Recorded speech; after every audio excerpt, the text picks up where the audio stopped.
Bueno, familia, alguien que nos quiera compartir el devocional el día de hoy, que nos los pueda leer, por favor. Amén. Sí, Ana, gracias. Buen día. Buen día. Junio 25. Regocijándose con los demás. Gócese con los que se gozan y lloren con los que lloran. Romanos 12:15. El gozo compartido es una gran expresión de simpatía. Por lo general, usamos la palabra simpatía para describir un dolor compartido, pero también se aplica a la alegría. Entendemos la simpatía cuando la usamos en una oración, pero la palabra en sí misma puede ser difícil de definir. Así que considere su opuesto, la apatía. Si la apatía es similar a decir no podría importarme menos, la simpatía es similar a decir no podría importarme más. La simpatía es una identificación con la experiencia de otra persona. A muchos de nosotros nos resulta natural llorar con los que lloran. Es instintivo para nosotros entrar en la decepción y el dolor de aquellos que amamos y llorar al ver o pensar en su tristeza. Esto es algo bueno porque llevar las cargas de los otros es cumplir la ley de Cristo. Gálatas 6:2. Entrar en la alegría y el éxito de los demás, sin embargo, es a menudo el mayor desafío, porque requiere que trabajemos contra el estado caído de nuestra naturaleza humana, que es propensa al resentimiento y amargura. En lugar de que el éxito de alguien sirva como una ocasión para que bendigamos a Dios y le demos gracias, se convierte fácilmente en una ocasión para la envidia. La mayoría de nosotros sabemos cómo evitar expresar envidia, pero hay una gran diferencia entre no expresar envidia y no sentir envidia. Podemos modificar nuestro comportamiento lo suficiente como para evitar mostrarlo, pero requiere una transformación espiritual para llevarnos al punto de no sentirlo.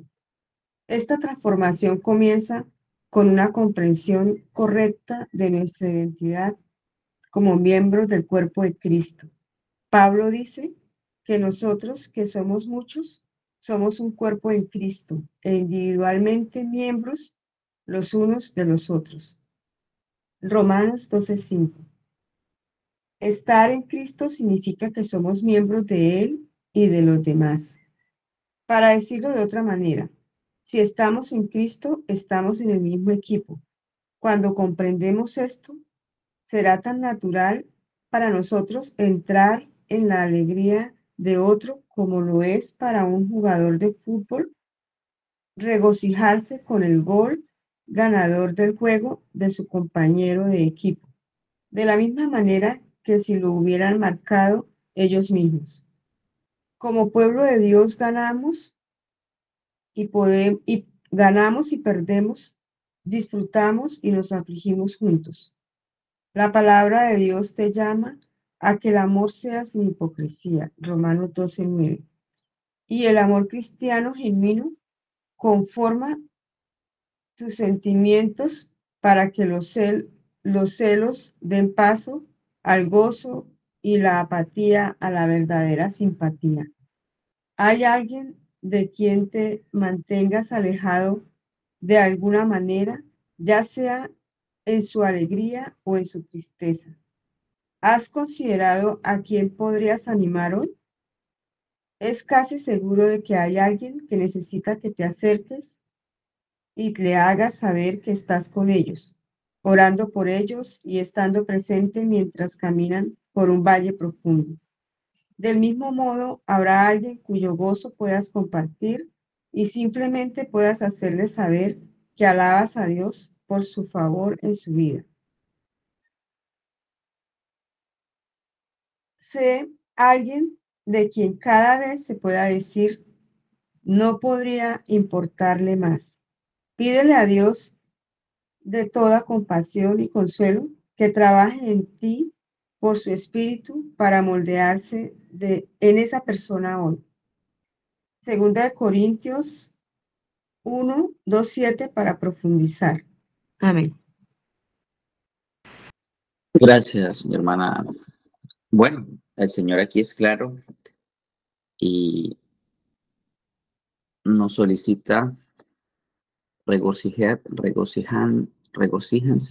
con los demás. Y vamos a meditar hoy sobre eso. Vamos a meditar un poquito en la primera parte, en una oración que hace Pablo en la carta a los Efesios, y luego en algunas implicaciones de eso, y finalmente vamos a terminar en 2 capítulo 1, analizando algunos de esos versículos, para terminar de eh, entender lo que el Señor nos quiere decir en esta mañana. El mandamiento de amar al prójimo como a uno mismo tiene su origen en Levítico 19:18. Dice, no te vengarás ni guardarás rencor a los hijos de tu pueblo, sino amarás a tu prójimo como a ti mismo. Yo, el Señor. Los judíos de la época de Jesús habrían entendido en gran parte que su prójimo era su compañero israelita. Sin embargo, Dios tiene en mente una definición mucho más amplia. Amar al prójimo es algo más que amar a aquellos que son como nosotros y que a su vez pueden retribuirnos, pueden amarnos. Filipenses 2:3 dice, nada hagáis por contienda o por vanagloria, antes bien, con humildad, estimando cada uno a los demás como superiores a sí mismo. Y aquí la cerca se corre un poquito más. Hay que amar a los otros, pero además considerarlos superiores. ¿Consideramos superior a nosotros mismos, a nuestros hermanos? ¿O por el contrario, nosotros nos consideramos más importantes que ellos? El Señor nos dice otra cosa, nos manda a vivir de una manera totalmente diferente. Pablo en la carta a los Efesios capítulo 3, versículos 14 al 19 dice lo siguiente. Por esta causa doblo mis rodillas ante el Padre de nuestro Señor Jesucristo, de quien toma nombre toda familia de los cielos y en la tierra, para que os dé, conforme a las riquezas de su gloria, el ser fortalecidos con poder en el hombre interior por su espíritu, para que habite Cristo por fe en vuestros corazones, a fin de que arraigados y cimentados en amor, seáis plenamente capaces de comprender con todos los santos cuál es la anchura, la longitud, la profundidad y la altura de conocer el amor de Cristo, que excede a todo conocimiento, para que seáis llenos de toda plenitud de Dios. Los efesios parecen como los chachos de la iglesia primitiva, como las estrellas. Hay muy poca reprensión en la carta de Pablo a ellos, como a los corintios, que los está diciendo, vea esto, vea lo otro, mire aquello. A ellos no. Parece que están listos para el alimento sólido de la teología y la formación espiritual. Sin embargo, incluso los efesios luchaban por experimentar el amor de Dios. Y ese reto es tan antiguo como el mismo cristianismo. Al final de Efesios, de su tratado teológico, en los capítulos 1, 3, antes de sus instrucciones prácticas en los capítulos 4 a 6, Pablo se detiene a orar por los efesios. En el capítulo 3, versículo 14 y 19, lo que acabamos de leer. Cae de rodillas suplicando a Dios que conozcan y experimenten el amor de Cristo. Pero hay algo extraño en la oración de Pablo. Pide que Cristo habite en nuestros corazones, que conozcamos el amor de Cristo y que estemos llenos de toda plenitud de Dios. Es extraño porque en los capítulos 1 al 3 nos dijo que cada una de estas tres cosas que Él está pidiendo ahora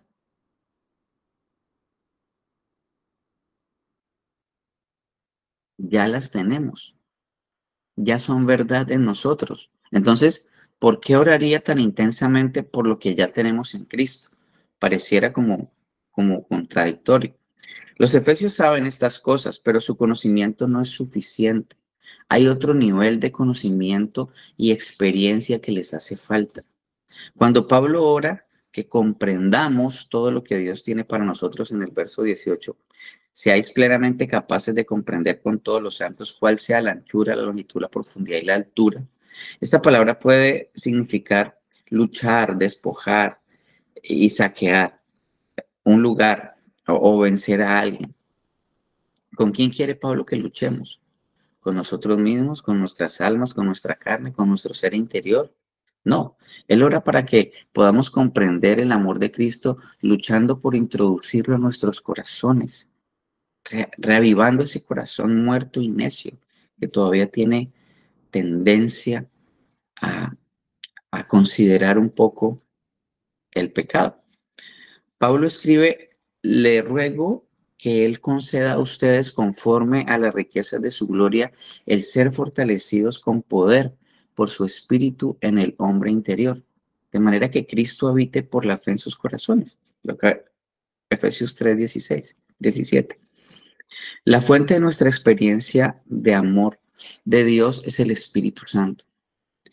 Tim Keller dice que Pablo está orando por una sensibilidad espiritual interior a la verdad del Evangelio, para que el Espíritu Santo prepare tu ser interior y mi ser interior para captar el amor de Dios. Hay un nivel superior que la iglesia de Cristo en aquel tiempo y ahora no tiene. Estamos aquí en el conocimiento. Estamos aquí en el, ay, sí, sí, Jesucristo murió, sí, resucitó, sí, sí, yo era pecador, sí, sí, sí, de las tinieblas a la luz admirable, sí, sí, sí, permanecer en Cristo, sí, sí, sí, 40,000 cosas y todo lo que hemos escuchado, como el pastor decía en estos días, que llevamos muchísimos días escuchando y siendo edificados por la palabra de Dios. Y gloria a Dios que hay conciencia, que hay un conocimiento mayor, pero hay todavía un nivel más a alcanzar para poder responder como el Señor nos manda a responder a sus requerimientos. Entonces, la sensibilidad del Espíritu Santo es la principal diferencia entre un creyente seco y complaciente y uno cálido y apasionado. El Espíritu nos revela a Dios en su palabra, Efesios 1:7, para que el Dios de nuestro Señor Jesucristo, el Padre de gloria, os dé espíritu de sabiduría y revelación en el conocimiento de Él.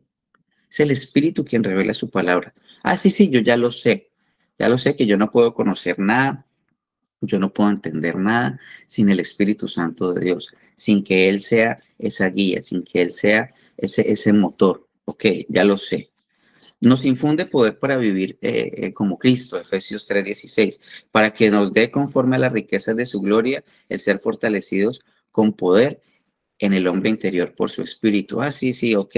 El Espíritu Santo sí nos permite vivir conforme. Ok, ya lo sabemos. Nos vivifica con el poder de la resurrección, Romanos 8, 9 a 11. Mas vosotros no vivís según la carne, sino el Espíritu, si es que el Espíritu de Dios mora en vosotros. Y si alguno no tiene el Espíritu de Cristo, no es de él. Pero si Cristo está en vosotros, el cuerpo en verdad está muerto a causa del pecado, mas el Espíritu vive a causa de la justicia. Y si el Espíritu de aquel que levantó de los muertos a Jesús mora en vosotros, el que levantó de los muertos a Cristo Jesús vivificará también vuestros cuerpos mortales por el Espíritu que mora en vosotros. Sí, sí, sí, chéverísimo. Yo ya había entendido de que el Espíritu Santo que levantó a Cristo de los muertos es el mismo que me levanta porque la fe viene por el oír la palabra de Dios. Sí, chévere. Nos transforma la imagen de Cristo con una creciente gloria, 2 Corintios 3:18. Por tanto, todos mirando a cara descubierta como en un espejo la gloria del Señor, somos transformados de gloria en gloria en la misma imagen como por el Espíritu del Señor. Ah, sí, entonces es a través del Espíritu Santo que cada día me parezco menos a mí y más a Jesús. El Espíritu Santo, quien nos hace gustar y ver el Señor que es bueno. Salmos 34:8, gustad y ved que Jehová es bueno, dichoso el hombre que confía en él. Entonces, ¿cómo nos ayuda el Espíritu Santo a experimentar a Dios? Ya conceptualmente estamos bien, sabemos, conocemos y de pronto nos hacen alguna pregunta sobre algún tema, podemos decir, ah, sí, esto, lo otro o aquello. Ahora, la oración de Pablo encuentra aquí su clímax. También ruego que arraigados y cimentados en amor, ustedes sean capaces de comprender con todos los santos cuál es la anchura, la longitud, la altura, la profundidad, de conocer el amor de Cristo, que sobrepasa el conocimiento para que sean llenos hasta la medida de toda la plenitud de Dios. Otra vez Efesios 17:19. Hace algún tiempo, bueno, ya hace algún tiempo, remodelamos una habitación. Sí, le llamamos el cuarto de San Alejo, el cuarto de Chécheres. Al convertir este espacio de pared de ladrillo sin forma, muy feo, oscuro, eh, em, frío, eh, a medida que remodelábamos, me iba familiarizando cada vez más con las dimensiones del espacio. Antes pasaba muy poco tiempo allí y no sabía decir cuántos metros tenía, ni la longitud, ni qué características tenía, ni a dónde estaba la ventana. Pero ahora, después de pasar horas midiendo, trabajando, ayudando con los constructores, puedo decir lo ancho, lo largo, lo alto y lo profundo. Pablo describe esta combinación perfecta de conocer y experimentar el amor de Cristo y algunas maneras en que podemos cultivar esta combinación. Mientras no entendamos qué es, quién es Dios, qué ha hecho, qué hará, no podemos autorreconocernos y menos reconocer a otros. Ve más lento, ve más lento. La prisa, personalmente, es una de mis grandes luchas. Incluso cuando logro reducir el ritmo y dedico tiempo para Dios, y vaya frase tan necia, me cuesta apagar mis pensamientos acelerados. La prisa apaga el Espíritu Santo. Así que debemos dejarla a un lado y dedicar tiempo a la oración, que busca y escucha para experimentar el amor de Dios. En estos días y más ahora en este tiempo en donde la tecnología nos enseña a ser impacientes todavía más de lo que ya venimos en paquete, esto nos impide de alguna manera tantos pensamientos. Se demoraba una carta en llegar 3 meses, en devolver la contestación otros 6 y esperábamos tranquilamente. Ahora en 2, 3 minutos no has leído el WhatsApp que te mandé o el mensaje o el correo y ya estamos angustiados. Aparta más tiempo, frena, dile al Señor que te ayude a respirar profundo y parar, y parar, y dedicar tiempo a la oración, y dedicar tiempo para experimentar el amor de Dios. La oración de Pablo es que Dios nos fortalezca con poder a través de su espíritu en nuestro interior. Está orando con toda su energía para que aprendamos a leer la Biblia, orar y luchar por introducir estas verdades en nuestros corazones. Esta es la práctica de la meditación bíblica. George Mueller, ya aquí hemos hablado de George Mueller, aquel hombre que el Señor le, le, le confirió hacer orfanatos y tenía muchísimos niños. Y yo les conté en algún momento que había un día que no tenía absolutamente nada que darle a esos niños el otro día y a las 9 de la noche invitó a un pastor que había llegado de visita a orar para que el Señor le proveyera. Y el pastor que llegó le decía, pero y hasta ahora no hay a dónde ir a comprar nada. Y George Mueller le dijo, tranquilo, el Señor proveerá. Y se acostaron a dormir y a la medianoche el Señor levantó a alguien y trajo comida para 3 meses. Y George Mueller habla lo siguiente. Vi que el asunto principal y más importante al que debía dedicarme cada día era tener mi alma feliz en el Señor. De lo primero que debía ocuparme no era de cuánto poder servir al Señor, de cómo podía glorificar a Dios, sino de cómo podía poner mi alma en un estado feliz y de cómo podía alimentar mi hombre interior. Ahora bien, ¿cuál es el alimento para el hombre interior? No la oración, sino la palabra de Dios. Y aquí de nuevo, no la simple lectura de la palabra de Dios, de manera que solo pase por nuestras mentes como el agua pasa por la tubería, sino considerando lo que leemos, reflexionando sobre ello y aplicándolo a nuestros corazones. Entonces, meditación en la palabra. Meditación, ¿qué es lo que el Señor quiere decirme hoy? ¿Qué parte de mi temperamento, qué parte de mi voluntad, qué parte de mi vida el Señor me está solicitando revisar?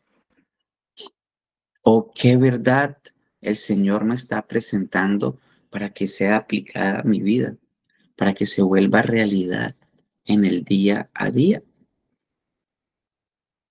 Y ahora la oración de Pablo es que comprendamos el amor de Cristo, no solo el amor de Dios en general. ¿Por qué insiste en el amor de Jesús por nosotros? Para recordarnos que debemos meditar en la cruz.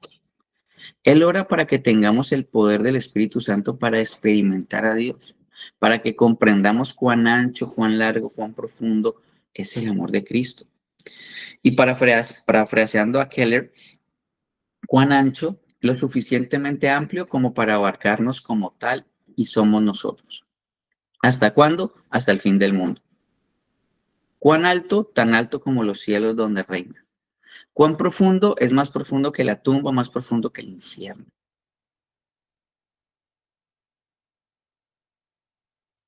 Muchos cristianos a lo largo de la historia han visto esta frase, un recordatorio del cuerpo de Jesús levantado en la cruz, extendido a lo ancho y a lo largo, de mano a mano, tirado a lo alto y profundo de cabeza a los pies.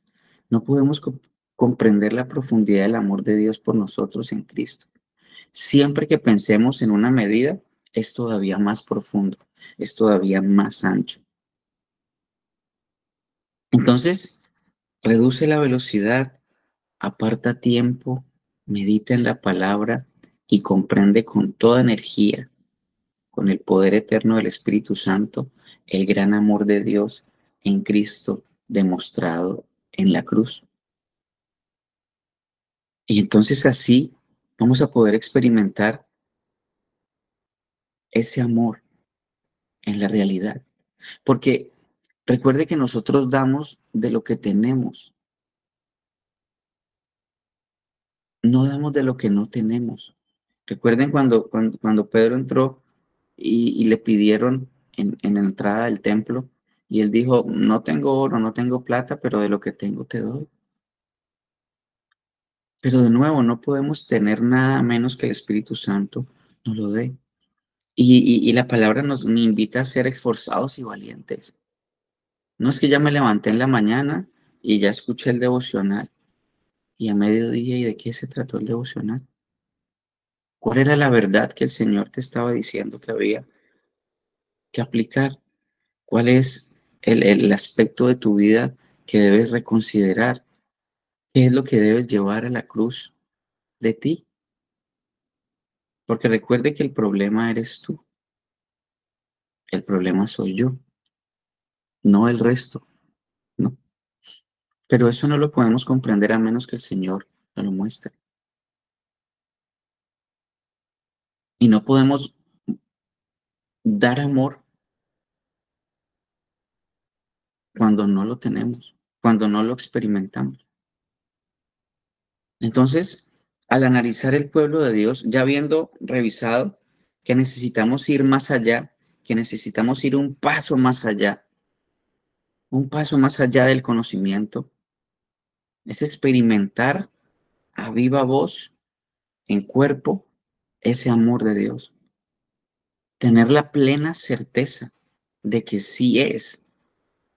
Porque cuando nos damos cuenta de que no estamos ahí, cuando viene una tribulación, cuando escuchamos en las noticias, cuando vemos algo y decimos, ay, ay, no, qué susto, no, no, no, el mundo se va a acabar, ay, no, ¿qué vamos a hacer?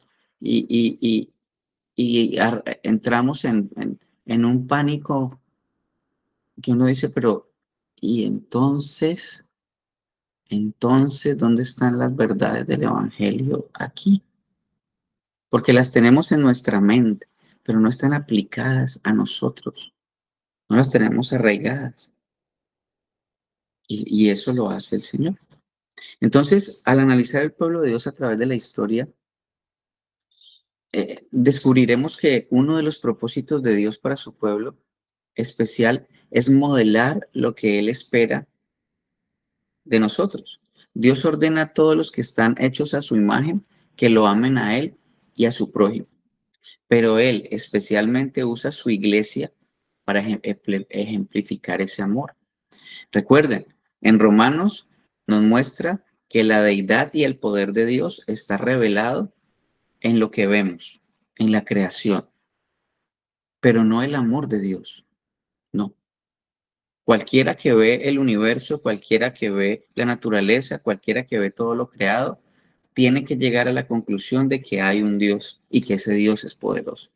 Por eso nadie tiene ninguna excusa. Todos saben que hay un Dios. Ahora, la iglesia se instaura para que se muestre lo demás, para que se muestren los demás aspectos del Señor, entre ellos su amor. Pero eso no es todo. La iglesia es donde la humanidad o la nueva humanidad, porque somos una nueva humanidad ya, somos nuevas criaturas, ¿recuerda? ¿O no recuerdas que ya eres una nueva criatura? Ya eres una nueva humanidad. Ya eres parte de aquellos que van a estar eternamente al lado del Cordero, contemplándolo por sécula seculón. La iglesia es donde la humanidad, la nueva humanidad, comienza a amar a sus enemigos, tal como Cristo nos amó. Y consideremos esto. Todos aspirábamos a ser reyes en la carne. Antes de que el Señor nos llamara de las tinieblas a la luz admirable, todos estábamos reclamando nuestro reino. Todos estábamos reclamando nuestra autoridad. Ahora, lo que significa es que los miembros de la iglesia son nuestros enemigos naturales. Así que dentro de la iglesia que practicamos el amar, a quienes amábamos son a nuestros ex enemigos. Porque todos queríamos reclamar el reino, absolutamente todos. Y nos pisábamos unos con otros. Y hacíamos lo que fuera para poder conseguir lo que pensábamos que era importante. Entonces, la iglesia no modela una marca genérica de amor. Lo que debemos mostrar es el amor de Dios en Cristo. Como ya os he amado, así también os améis los unos a los otros. En esto conocerán todos que sois mis discípulos, si os tenéis amor unos a otros. No dice si presentas el evangelio espectacularmente, no dice si vas a una iglesia reformada, o si conoces las 5 solas, o si conoces las doctrinas de la gracia, o si conoces a Martín Lutero, o si conoces a quien tú quieras. No, dice, en esto os conocerán que sois mis discípulos, si os tenéis amor unos a otros.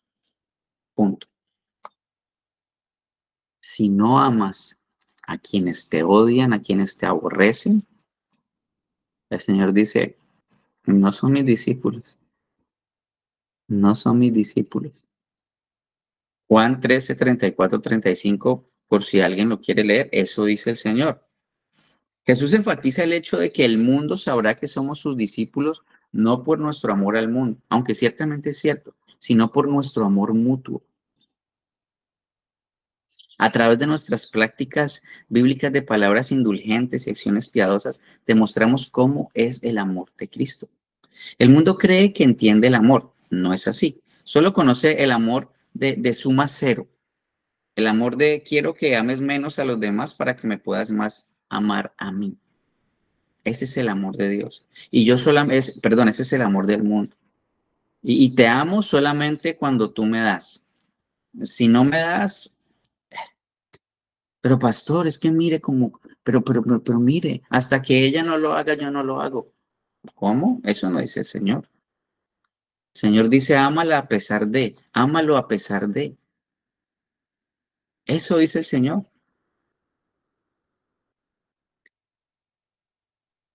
Entonces, el amor de Dios es un amor diferente, un amor sobrenatural. ¿Por qué sobrenatural? Porque va en contra de nuestra intuición. Porque dice que debemos amar a nuestras esposas como Cristo amó a la iglesia. Y nuestra esposa es necia, como la iglesia, testaruda, como la iglesia. Eso dice el Señor. Y el Señor dice, ámela. Y luego le dice, sométanse a sus esposos, y el esposo es recio, y el esposo es fuerte, y el esposo es guácala. Y el Señor dice, ámelo. El vecino, mi hermano aquí, cada vez que, no,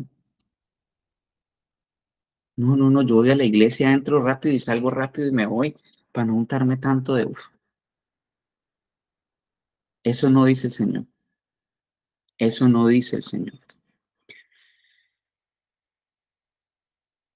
Juan 17. El Padre ama al Hijo, el Hijo al Padre, el Padre y el Hijo envían al Espíritu Santo para formar un nuevo pueblo que recibirá el amor del Padre por el Hijo, y a través del Espíritu ellos aprenden a amar a Dios el uno al otro, así como el Padre, el Hijo y el Espíritu Santo se aman mutuamente. Es decir, ese amor que yo y que el mundo ve en los hijos de Dios es la representación del amor de Dios entre ellos por nosotros. Entre ellos, Padre, Hijo, Espíritu Santo, por nosotros. Entre nosotros, para el mundo.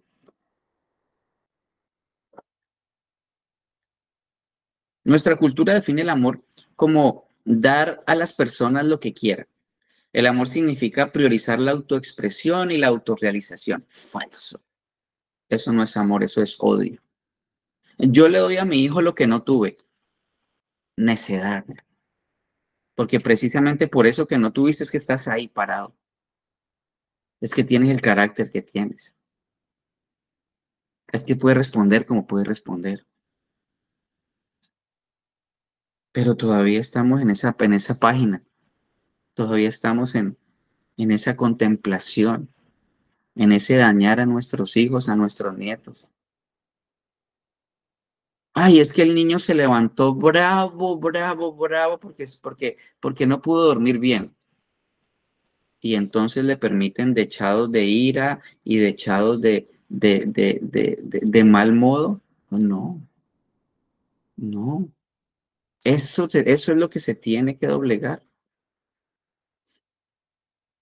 Jesús enseña que el amor conduce a la obediencia y la obediencia es una evidencia de amor. El amor conduce a la obediencia y la obediencia es una evidencia de amor. Juan 14, 21, 23. El que tiene mis mandamientos y los guarda, ese es el que me ama. El que me ama será amado por mi Padre, yo le amaré y me manifestaré a él.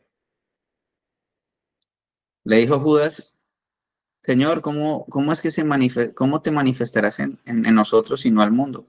Respondió Jesús, el que me ama, mi palabra guardará y mi Padre le amará y vendremos a él y haremos morada en él. El que me ama, mi palabra guarda. ¿Amas a Dios? Sí. ¿Y lo obedeces? Mm, entonces mira bien antes de responder, porque dice que el que me ama, mi palabra guarda.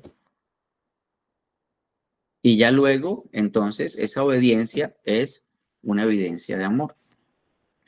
El amor no se deleita en el mal, sino que se regocija en la verdad. Presta atención a la voluntad del Padre, desea el bien para los demás, pero ese bien siempre involucra a Dios y la obediencia a su palabra revelada. O sea, no podemos amar de aquí, sino el Señor nos equipa y ahora sí sale alguna cosita buena de por acá, pero no al revés. No eres un amante por naturaleza, eres un aborrecedor por naturaleza. Eres alguien que quiere pisar al otro por naturaleza. Eres alguien que se quiere aprovechar del otro por naturaleza. Y el amor de Dios es completamente contra naturaleza. Entonces, el amor incluso implica disciplina. Y recuerden, esto lo hemos hablado y lo han hablado en nuestros estudios de la mañana. Muchas veces el Señor disciplina a aquellos a quienes ama. Una iglesia que nunca disciplina o corrige el pecado es una iglesia muerta. Un padre que no corrija el pecado de su familia es una familia muerta. Una madre que no corrija el pecado es una familia muerta. No hay, no existe. El amor en una iglesia también implica misericordia y paciencia, así como hemos recibido misericordia y paciencia. El amor cubre una multitud de pecados. Algunos de los miembros de tu iglesia son fáciles de amar, pero algunos son difíciles. Y ahí está el punto. Los fáciles de amar nos enseñan a amar a los difíciles de amar.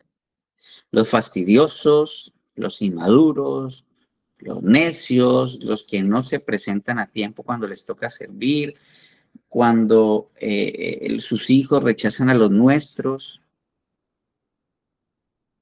Si el amor es paciente y bondadoso, como dice Pablo, puedes asumir que serán las personas que nos tienten a la impaciencia y a la falta de amabilidad, las que mejor nos entrenen a los caminos de amor.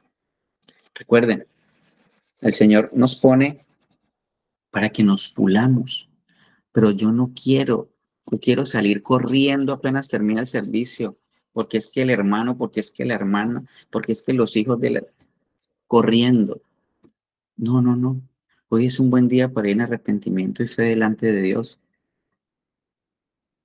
porque el escenario en donde se recrea el amor de Dios es en la iglesia.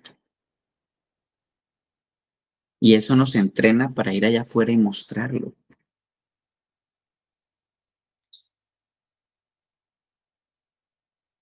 El amor por la iglesia comienza en la iglesia. Un lugar con personas reales, con dones reales, con problemas reales. Ponte a trabajar ahí. Deja ese amor que tal vez tienes por otras iglesias y eso se van a salvar, pastor. Y los que están allá es que yo quiero ir a predicarles allá. No, no, no, no, no. No, es que yo quiero ir a servir allá al último rincón de... No, no. Haz lo que tienes que hacer ahí, a donde estás, en esa congregación, en tu casa.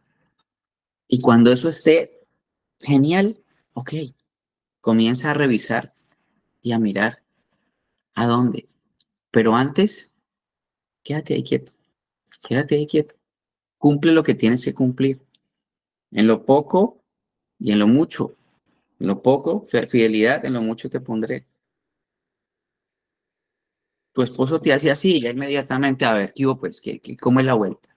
O tu esposa te hace así y bueno, ¿qué hubo pues? O tus hijos y entonces, ¿qué? No, no, no. Eso no manda el Señor. O el hermano dice, pero mi hermano, mire, ¿y qué? ¿Y a usted qué le importa? No se meta. No, no. Porque en el fondo lo único que no queremos es que vean nuestro pecado. Queremos que nos sigan viendo, el señor fulano de tal, la señora. Qué familia tan hermosa, qué familia tan espectacular. Y estamos pretendiendo ser cristianos perfectos. Cuando ya el Señor nos dice que estamos llenos de pecado y que somos imperfectos, pero aún así en nuestra mente, en nuestro corazón necio, queremos mostrar, no, aquí no, No, no, siéntese bien. Y, nada, y aquí, y acá, y acá. No, no, no, no. Sé tú mismo, sé tú mismo. Pide ayuda si necesitas ayuda. Que la dirigencia de la iglesia te siempre presta a prestar una mano. Y terminamos con 2 Corintios del 1 al 7. Dice Pablo, apóstol de Jesucristo por la voluntad de Dios, y el hermano Timoteo a la iglesia de Dios que está en Corintio, con todos los santos que están en Acaya. Y aquí solamente voy a hablar de algo que es pertinente para lo que estamos hablando. El apóstol Pablo aquí añadió algo entrañable, algo chévere, y es, y el hermano Timoteo. Él era su hermano cristiano espiritualmente hablando, hermano de los creyentes de la iglesia de Corinto. Pero en otro pasaje, Pablo le llamó su hijo en la fe. Pero cuando le escribió a esta iglesia, colocó a Timoteo al mismo nivel que Pablo se encontraba. ¿Por qué? Porque iba a hablar de considerar, porque iba a hablar de lo que va a hablar ahorita. Y era pertinente poder decir que todos estamos al mismo nivel. No hay alguien mejor o peor en la iglesia de Cristo. Todos estamos al mismo nivel, pecadores redimidos. Y esta semana, por misericordia de Dios, puedo hablar de Habacuc. Y Habacuc le decía al Señor, Señor, pero tú vas a mandar a los babilonios a castigarnos a nosotros, esos perversos, esos malos, esos, y esos, y esos, y esos. Y el Señor le dice, pero ustedes, ¿ustedes qué creen que son? Ustedes no son mejores que ellos. ¿Crees que porque eres hijo de Abraham, crees que porque eres depositario y conoces las promesas, entonces eres especial? No, todos están al mismo nivel. El único que sobresale, adivinen quién es, Cristo. Y si eso lo entendemos hoy, vamos a estar bien. Vamos a estar bien. Entonces, cuando Pablo escribió a la iglesia, él colocó a Timoteo al mismo nivel que Pablo se encontraba. Y de verdad nos agrada ver esa forma que tenía el apóstol Pablo de colocar a los demás en el mismo plano que él se encontraba. Luego dijo a la iglesia de Dios. Estamos hablando aquí de la iglesia de Dios. Muchas veces escuchamos personas que dicen mi iglesia. Y muchas personas que así hablan, actúan como si la iglesia les perteneciera personalmente. Se olvidan que la iglesia es de Dios y que la iglesia del Señor Jesucristo, Él la compró con su sangre, no tú. Es la iglesia de Él. Por lo tanto, debe actuar como Él manda que actúe, no como tú quieres, como te gustaría, ¿no? Son un montón de pecadores redimidos por gracia que están al mismo nivel, salvados y lavados con la sangre de Cristo. Y no hay nadie que esté por encima, por debajo de nadie. Todos están en el mismo nivel, luchando en Cristo Jesús por permanecer en Él. Y cuando lo hacen todos juntos, wow, ahí cambia. Ahí la iglesia comienza a mostrarse ante el mundo como debe ser, a levantar la voz ante el mundo como la debe levantar para la gloria de Dios. Gracia y paz a vosotros de vuestro Padre, el Señor Jesucristo. El apóstol Pablo utiliza con frecuencia este saludo. La gracia y la paz son dones de Dios para ti y para mí. Gracia y paz. Ahora, mantienes tribulado, mantienes angustiado, mantienes... El Señor dice que ya tienes la paz que necesitas y que tienes la gracia para esa paz y para absolutamente todo lo demás. Pablo, apóstol de Jesucristo por la voluntad de Dios, y el hermano Timoteo a la iglesia de Dios que está en Corintio, con todos los santos que están en toda Acaya. Pablo estaba escribiendo con la autoridad de un apóstol. Cualquiera que hoy esté dedicado al ministerio de la palabra de Dios debería hablar con esa autoridad, porque no sería de ninguna autoridad tratar de presentar la palabra de Dios si uno mismo no está convencido de que ella es verdad. Y eso se siente, hermano. Eso se siente, hermano. Cuando tú estás hablando y no estás convencido de eso, uff, eso hasta se puede oler. Entonces, si eso es así, si ese evangelio del que estás hablando, del que estás presentando, de verdad en tu corazón no lo crees, bueno, hoy es un buen día para arrepentirte. O sigue allá, a que el Señor te levante. Esta posibilidad explicaría la debilidad del testimonio cristiano actual. En la iglesia primitiva, cuando comenzó la persecución, los creyentes decían, Señor, tú eres Dios. Y si usted no está seguro de que Él es Dios, entonces usted no está seguro de nada. Aquellos primeros cristianos estaban seguros de la verdad y autoridad de la palabra de Dios y confiaron continuamente en ella. De modo que Pablo con esta autoridad les escribió diciendo, Pablo, apóstol de Jesucristo. Y luego por voluntad de Dios. Uno no puede llegar a un nivel más elevado. Aquí radica la autoridad. Si usted lo está haciendo, es decir, si su misma vida se encuentra en la esfera de la voluntad de Dios, entonces no habrá ninguna duda en su mente. Si usted está viviendo según la voluntad de Dios, da lo mismo que se encuentre aquí, sentado allí, o en la cama de un hospital, o en cualquier situación, porque entonces está en el mejor lugar. Bendito sea el Dios Padre de nuestro Señor Jesucristo, Padre de misericordias, de toda consolación. La palabra que utiliza aquí Pablo para bendito podría ser en realidad alabado. Alabado sea el Dios Padre. ¿Cuánto alabamos en realidad a Dios? David dijo en el Salmo 34, versículo 1, bendeciré al Señor en todo tiempo. Su alabanza estará de continuo en mi boca. Si esta fuera nuestra actitud, nos libraríamos de muchas quejas. Se nos dice que aquí debemos alabar al Señor. En el Salmo 50, versículo 23, el que ofrece sacrificio de acción de gracias me honra, dice el Señor. Pablo dijo en su segunda epístola a los Corintios, bendito sea el Dios Padre de nuestro Señor Jesucristo. Dios es el Padre, es decir, esa es la posición en la Trinidad. De tal manera amó Dios al mundo, que le ha dado a su Hijo unigénito. Es el Hijo único, en el sentido de que ocupa una posición totalmente única. Él es el Hijo eterno de Dios. Dios es Padre eterno. Si hay un Padre y un Hijo de esta naturaleza, entonces nunca hubo un tiempo y un lugar de procreación, como dicen por allí. No, no. Esta expresión nos indica las posiciones de la Trinidad, tanto el Padre como el Hijo son eternos. Y después Pablo llamó Padre de misericordia y Dios de toda consolación. Amor, misericordia o compasión y gracia. Una de estas palabras es amor. Ya hemos mencionado antes. Se ha dicho mucho acerca del amor. Acabamos de hablar del amor. Nos parece una expresión más teológica expresión teológica más que sentimental. Decir que Dios nos salva por su amor. Ahora bien, es cierto que Dios nos ama. ¿Y cómo nos ama? Incluso no sabemos hasta qué punto nos ama.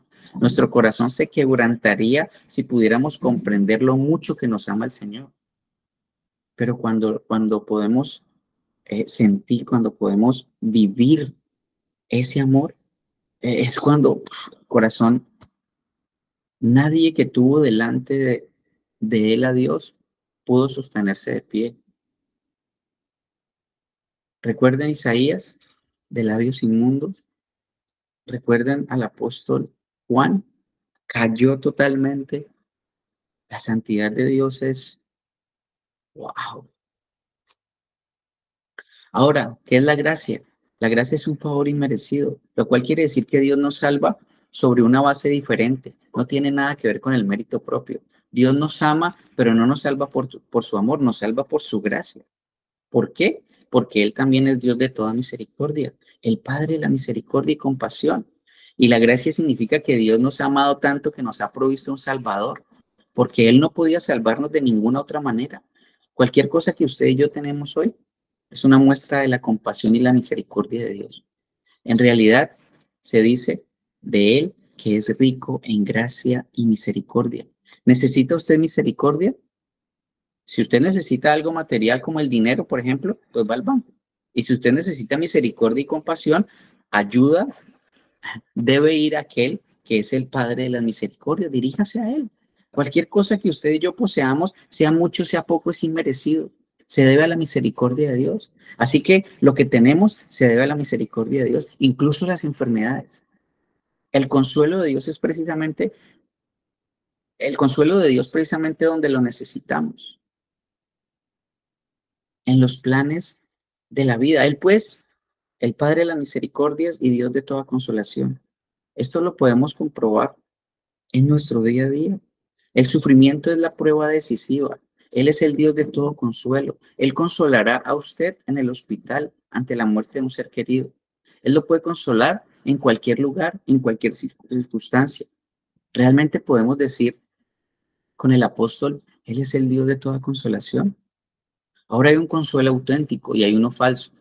Nos gusta escuchar a algunos que suspirando con resignación dicen, pues si Dios ha permitido esto que suceda, pues yo lo acepto, cuando en realidad no lo aceptan y en el fondo de sus corazones se rebelan en contra de ellos. Tenemos que ser honrados con Dios y en esas circunstancias dolorosas decirles cómo nos sentimos. Y Habacuc lo hizo.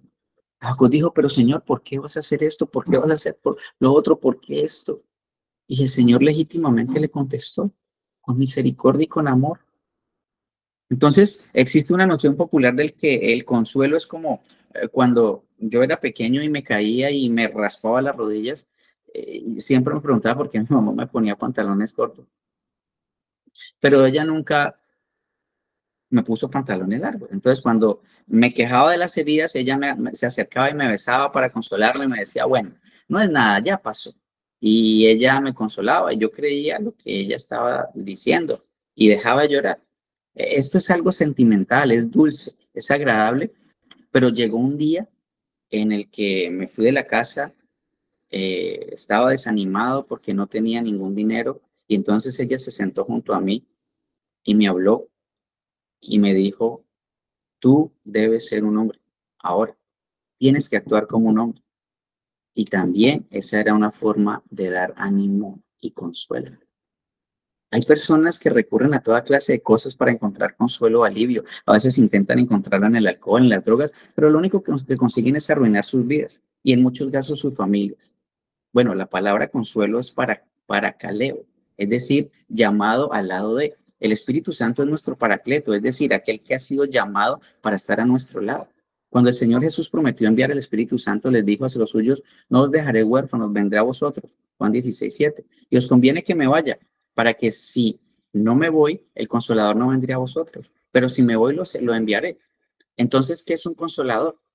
Escucha, iglesia, no es alguien que simplemente se limita a besar la herida.